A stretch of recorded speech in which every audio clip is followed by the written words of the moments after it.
ಸುಖೇಂದ್ರ ಅವರು ಮಾತಾಡ್ತಾ ಇದ್ದಾರೆ. ಕಾಂಗ್ರೆಸ್ ಪಕ್ಷ ಮತ್ತೆ ಅಧಿಕಾರಕ್ಕೆ ಬರೋದಕ್ಕೆ ಸಾಧ್ಯ ಆಗೋದಿಲ್ಲ,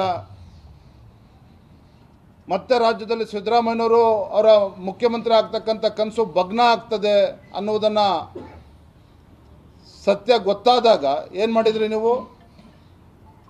ವೀರಶೈವ ಲಿಂಗಾಯತ ಪ್ರತ್ಯೇಕ ಧರ್ಮ ಅಂತೇಳಿ ಒಡೆದಾಕ್ತಕ್ಕಂಥ ಕೆಲಸ ನೀವು ಮಾಡಿದ್ರಿ, ಬೆಂಕಿ ಹಚ್ಚತಕ್ಕಂಥ ಕೆಲಸ ನೀವು ಮಾಡಿದ್ರಿ. ನೇರವಾಗಿ ಹೇಳ್ತಾನೆ ಮಾತನ್ನು ನಾನು. ಇವತ್ತು ರಾಜ್ಯದಲ್ಲಿ ಭೀಕರ ಬರಗಾಲ ಇದೆ, ರೈತರ ಸಂಕಷ್ಟಕ್ಕೆ ಪರಿಹಾರನ ಕೊಡಬೇಕಾಗಿರ್ತಕ್ಕಂಥ ರಾಜ್ಯ ಸರ್ಕಾರ ತನ್ನ ಜವಾಬ್ದಾರಿಯನ್ನು ಮರೆತಿದೆ. ಜವಾಬ್ದಾರಿಯನ್ನು ಮರೆತಿರ್ತಕ್ಕಂಥದ್ದು ಒಂದು ಕಡೆ, ಬೇಜವಾಬ್ದಾರಿಯಿಂದ ನಡೆದುಕೊಳ್ತಾ ಇರ್ತಕ್ಕಂಥದ್ದು ಮತ್ತೊಂದು ಕಡೆ. ಬೇಜವಾಬ್ದಾರಿಯಿಂದ ರಾಜ್ಯ ಸರ್ಕಾರ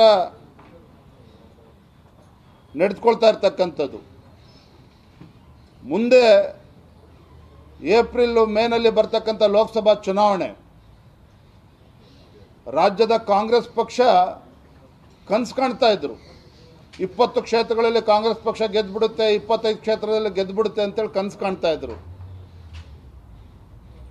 ಪಂಚರಾಜ್ಯಗಳ ಚುನಾವಣೆಯ ಫಲಿತಾಂಶ ಈ ದೇಶದ ಜನರು, ಈ ದೇಶದ ಜನತೆ, ಈ ದೇಶದ ಪ್ರಜ್ಞಾವಂತ ಮತದಾರರು ಕಾಂಗ್ರೆಸ್ ಪಕ್ಷದ ಬೂಟಾಟಿಕೆ ಗ್ಯಾರಂಟಿಯನ್ನು ನಂಬೋದಿಲ್ಲ. ಕಾಂಗ್ರೆಸ್ ಪಕ್ಷದ ಬೂಟಾಟಿಕೆಯ ಗ್ಯಾರಂಟಿಗಳನ್ನು ನಂಬೋದಿಲ್ಲ. ಅದರ ಬದಲು ಮೋದಿ ಗ್ಯಾರಂಟಿ ಬಗ್ಗೆ ಹೆಚ್ಚು ವಿಶ್ವಾಸವನ್ನು ಹೊಂದಿದ್ದಾರೆ ಅನ್ನೋದು ಇವತ್ತು ರುಜುವಾತಾಗಿದೆ, ಪ್ರೂವ್ ಆಗಿದೆ. ಹಾಗಾಗಿ ರಾಜ್ಯದಲ್ಲೂ ಕೂಡ ಸೋಲನ್ನು ಕಾಣ್ತಾ ಇರ್ತಕ್ಕಂಥ ಕಾಂಗ್ರೆಸ್ ಪಕ್ಷ ಈ ರೀತಿ ಹತಾಶದಿಂದ